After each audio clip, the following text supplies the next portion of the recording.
Passage dialed up the pickup amusement to an exceptional level when it authoritatively affirmed the Ranger Raptor for 2018 a couple of months back. Another report from Australia's Motoring says Ford will release its new Ranger Raptor execution pickup on February 7, 2018 in Bangkok, Thailand.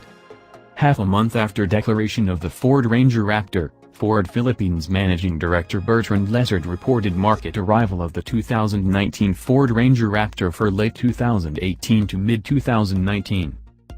It will allegedly accompany another diesel motor in the engine, suppress prior gossipy tidbits about a superior EcoBoost petroleum motor to be fitted.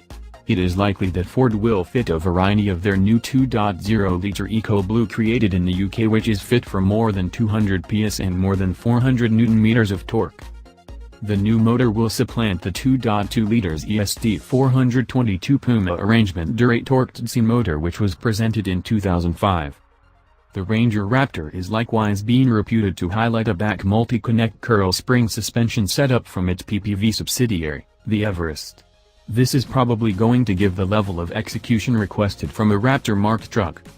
While the 2019 Ford Ranger Raptor is still under overwhelming camouflage, what we can set up is that it will include a F-150 Raptor Inspired radiator barbecue with huge strong portage letters. Bumpers will likewise be built up to fit bigger Haggles landscape tires. The 2019 Ford Ranger Raptor is relied upon to influence its official auto to demonstrate and make a big appearance at the 39th Bangkok International Motor Show.